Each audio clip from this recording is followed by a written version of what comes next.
Сайн уу манайхаа. За, надад нэг юм илгээмж ирсэн. Тэгээд энэ илгээмжийг хэдүүлээ хамт задлж үзье.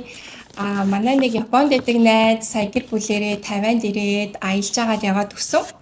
Тийм тэгээд түрүүчийн сар визэнд орлоо гэжсэн баггүй юу? Тэгээд виз нь гарчих юм бол уг надад хэлэх болов гэж бодчихсон чи юусоо хэлээгүй. Тэгээд энд ирчээд хүртэл юусоо хэлээгүй. Тэг байж агаад яваад өгсөн байгаа хгүй юу. Тэгээ явахаас өмнө би одоо явлаа. Энэ авчирсан юм а чам руу шуудангаар явуулъя гэдэг гэж байгаа хгүй. Тэгээ би бүр загнаад. Гүчиж одоо ямар хайш юм бэ те. Тэр холоос ингээд тэгээ ийм ойрхон ирчээд энэ олон жил уулзалтаагүй бэжээж надад ерөөсө хэлэхгүй. Тэгээд байхдаа яад юм бэ те. Тэгээ би тэгэл очиол ингээл хамт нэг өдөр ингээ хамт зугаалаад ч юм уу ямар ч гэсэн тэгээд уулзалтаад тийм боломж байсан шүү дээ. Тэгээд одоо наа чи одоо юу хэлт юм бэ гэдгсэн баггүй байсан чи харин чамд төг болчих болов гэж санаа зовсон юм аа гинэ. Тэгэхээр би за наа чи одоо тэгээд нөгөө японочдын нэрлэхүү заануу те гэдгэлээ. Тэгээд нөгөө Японд олон жил болцсон. Тэгээд японочд чинь хүнд төг болчихъя гэж нэрлэхээ санаа зовоод идэв шүү дээ те. Тэгээд хараа тэгсэн байна л да. Тэгээд ер нь бол ингээ анзаараад байхад за монголчууд бол энэ тэнд би бинээс айл болох ингээл угаасаа зүгтдаг л да танихгүй хүмүүс юм чинь те. Энэ тэнд өөр улс оронд таарахаар айл болохоо би тэгээ таарлахгүй юм шиг уулзалтгүй юмсан гэдэг ингээ зүгтаа яваад байдаг штэ те. За тэрийг бол би ойлгож байгаа. За би ч гэсэн энд Тайванд бол нэг олон монгол хүмүүстэй нэг тэгж уулзалтаад байдгүй. Гэхдээ энэ таньдаг хүмүүс ч өөр штэ эн чинь тэ ингээд найзушка гэдэг ингээд найзууд ч юм уу тэ таньдаг хүмүүс ч өөр. Тэгээд ер нь бол ингээд таньдаг мөртлөөсөө ингээд Тайванд ингээд хаавээсийн Тайванд бэжээж ерөөсөө уулзалтыг гэхгүй тэ ингээд идэг байхгүй юу. Тэгээд тэрийг бол би одоо яг юулт юм бэ гэдгийг бол ерөөсөө ойлгох байгаа. Нэрлэхүү зан юм уу, их зан юм уу, одоо эсвэл юу юм болоо, гуйлах гэдэг юм болоо. Тий, одоо тий, өөрийг ингээ уулзъя, учрыг хамт хоолцаа идэж ууя гэдэг ч юм уу ингээ өөрийг нь ямар ч гэсэн ингээ гуйх хэрэгтэй гэж боддtiin болоо. Би л одоо тэрийг ерөөсөө ойлгохгүй байгаа.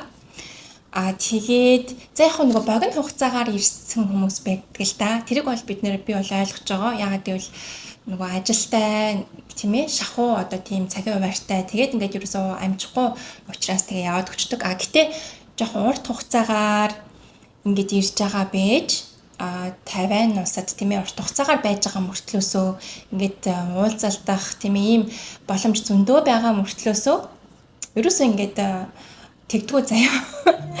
Тэгээд энийг болохоор нэг болвол одоо мэдгүй байна.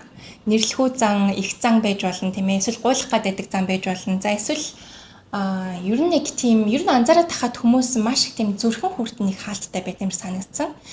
Тэгээд нөгөө зүрхэн хүртэн хаалттай болохоор нэг хүүхэд нэг тийм нээлттэй, цайлган байж чадахгүй. Тэгээд нэг тийм хаагдмал нэг л тийм хаагдмал санагдаад байдаг. Тэгээд ер нь нэг жоохон тэр байдал нөлөөлдөг болов гэж боддог л доо. Тийм. Тэгээд миний хувьд болохоор за энэ кейсээр далимдуулаад тийм ээ та нар ч юу хэлхийг хүсэж байна уу гэхээр зэрэг ер нь бол битгий тийм нэрлэхүү бай, битгий тийм одоо их зантай ч юм уу бай тийм ээ. Тэгээд битгий хитрхи тийм хаалттай байлуулахында зүрхэн хүртээ нэг сайхан нээгээд ингээд гоё хүүхэчийг нээлттэй цайлган байгаарай. Ягаад гэвэл тэгжээш нөгөө энэ амьдрал чинь ингээд илүү гоё байдаг. Тэгэхгүй болохоор ингээд хичнээн ч удаан амьдрахын ер нь бол энэ амьдрал гэдэг чинь баталгаагүй шүү дээ тийм ээ. Хин ч хэд ч ямар ч хугацаагаар амьдрч болно. Энэхүү хооронд чинь ингээд нэг тийм айдас гэж нэг юм байна тий. Ингээд айсан, нэрлэгсэн тиймэрхүү байдалс болоод ер нь тэгээ дараа нь харамсах зүйл болтгоо л доо. Хүмүүс ер нь дараа нь харамсдаг. Тэгэхээр ер нь зүгээр өөртөө ирээдүйд ер нь харамсах зүйл битгий хий. Зүгээр л гоё ингээд хүснээ хий. Дотроо бол хүсчил байгаа тий. Дотроо хүсэж байгаа мөртлөөс нөгөө гаднаа ингээд тэрийг ингээд биелэл болгож тийм ээ ажил хэрэг болгож чаддгүй байсаар агаад тэгээд дараа нь ингээд харамсдаг.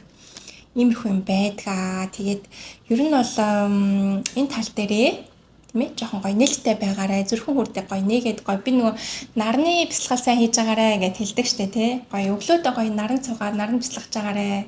Инхээр нөгөө хүмүүсийн хүний нөгөө биений нөгөө хүрдүүд энерги хүрдүүд гоё нээгддэгэ. Тэгээд ингээ маш гоё цэвэрлэгдэг. Дотоодоосоо гадаадаасаа гоё цэвэрлэгддэгэ. За тэр их чухал шүү. За тэгээд за найздаа маш их баярлаа. Энэ хараа Тайваны ордон музейн цаасанд ингээ бодсон байгаа. Яг Тайваны ордон музей очиж Чингис хааныхаа хөргийг бол үзсэн байгаа юм байна. Тэгээд дэлгүүрийг нь хийсэн байна. Дэлгүүрээс нэм авсан байна. Тэгээд тэр юм ингээд боогсон байна. За тэгээд хэдүүлээ энийг за тэгвэл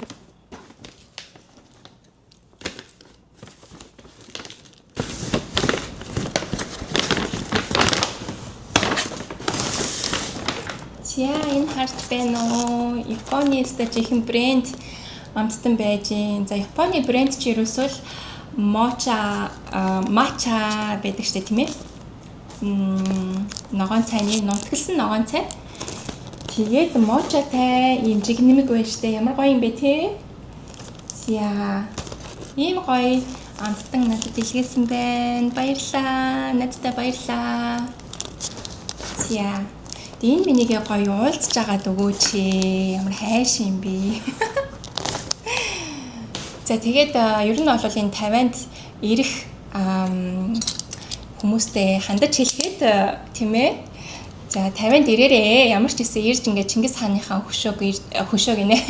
Чингис хааныхаа иш хөргийг ирж үзье. За тэгээд ер нь бол бас Тайван улсны жижигхэн арлыг бас сонирхоод аялаарэ.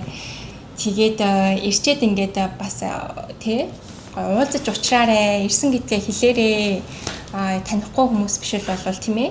За тэгээд би ч бас энд чинь олон жил болцсон. Тэгээд та эдэд чинь бас зөвлөн заан хаагуур юу яаж тийм ээ зугаалах уу гэдгийг чинь хүртэл ингээд хөөрхөн зөвлөгөөч нь өгч нь дагуулад явчих болно тийм ээ. Гэх мэтчлэн. За тэгээд Тайванд ирэх найзууд маань ер нь бол гоё надтай холбоотой байгаарай.